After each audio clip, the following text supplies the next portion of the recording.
Bookstores are kind of, they're this beautiful, universal kind of hub and gathering space in a lot of ways, even though we are a retail entity. Same premise, that customers are free to wander, that we want to inspire, educate, inform, illuminate the beauty of, human achievement in terms of arts and letters, but we don't need anything back. Clarissa Murphy, and I'm the manager of Parkside Bookshop. So we opened at the beginning of September, Labor Day, and it's been great. We're looking forward to a very brisk and busy holiday season coming right up.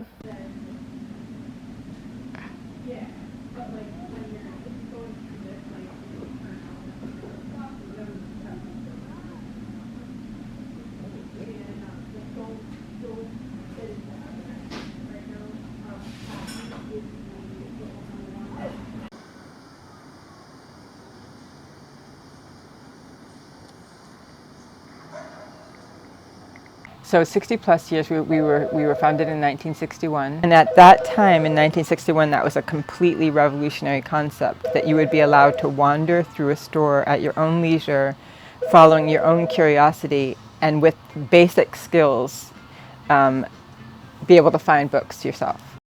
It's not really retail. It's like an intellectual home, a spiritual home, a friendly space where they're always welcome, that holds all their memories. They've read half the books on the shelves, and they look around and they see themselves represented here.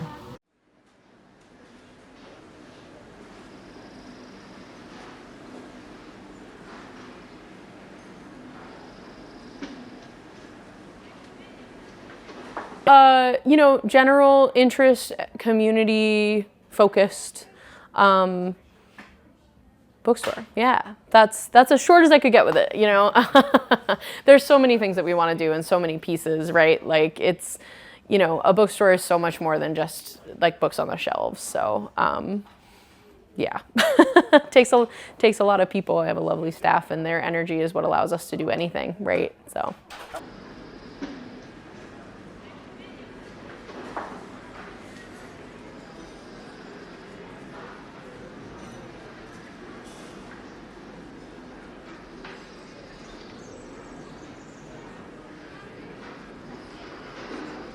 That event series just started. We just had our first one over the last weekend, and it came about through a quick spur-of-the-moment conversation.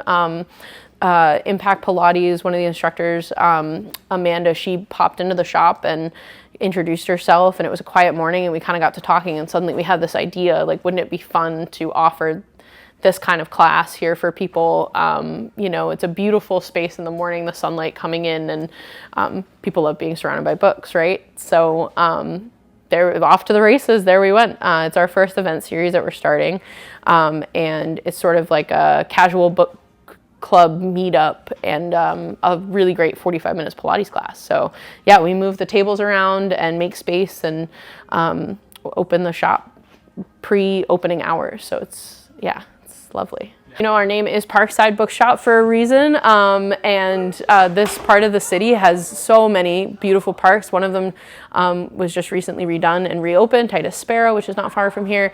So yeah, that is definitely part of our 2025 plan, is to kind of make connections and see, what we could bring to those beautiful green outdoor spaces as the weather warms up again. I believe this deeply, that there's something about the book and the culture that we preside over here, which is independent thinking, independent bookstore, independent thinking, real support of art itself, and everything that's outside of the mainstream culture. We believe that there's like a force in that is like the same as the force that animates like human life itself, that there's something like so genuine and pure in that it's not going to be compromised by AI. It's always going to be a revolutionary, radical force, even if AI takes over more, which obviously it will.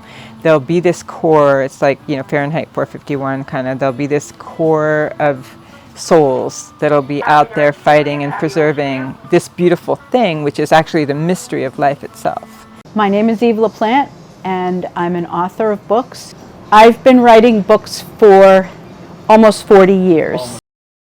The world has really changed, and everything is on the internet now, so having actually in-person interactions with children and adult readers is much harder to arrange. To me, having the opportunity to meet people and actually talk to them and hold the book in my hand is really still very important. King Kamehameha I holds his spear and welcomes his people. Kamehameha was a brave warrior from...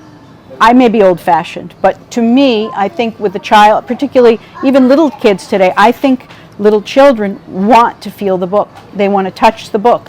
They want to ask the person who's reading it to them questions about it. And really, I think that's what children's literature is all about, is asking the questions. And to me, I would rather sit with a child and read a book, or a group of children, than do an event online, because you get that physical interaction. Amazon started as a bookseller, and they were intentional in trying to put independent bookstores and bookstores in general, brick and mortar, out of business. So bookstores have been fighting the good fight ever since that happened years ago now. And I think the great news at the moment, right, is that Boston, being a literary, readerly, and very tons of local authors, along with the colleges as well, and especially Simmons and the publishing programs, and there's a lot of that here. There's also a lot of really great publishers, very well-known publishers that are based in Boston, right? So all these things combined have created an environment where independent bookstores are really supported by the community. They're wanted by the community. We're so new that we're really just getting our feet under us, and we have big dreams for this store. We're certainly not one of the largest independent bookstores in the city, but I always think of the store as bigger than its four walls. Sometimes, your inspiration and your dreams, they far outpace the actuality of getting started, right? So you're always kind of towing that line between where you want to go and where you kind of have to be today, right? Let's go find it. See if we can get there.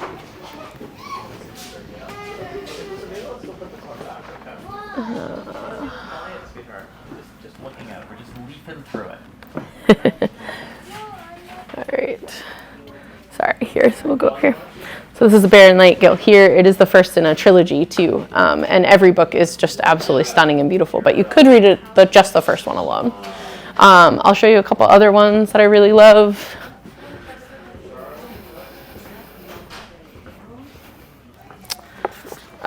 So Search for Wandla, this is middle grade, sort of sci-fi adventure, and it was just turned into an Apple TV show, but it's this absolutely incredible story of a girl and her mother's a robot, and you just kind of get swept away into this beautiful science fiction landscape, and you've got your bad guy and your kind of sidekick friend, and the illustrations in it are absolutely just lovely, and the author Tony actually lives out in Western Massachusetts, but he's just really phenomenal as his character creation and storytelling, so that's one that I really love.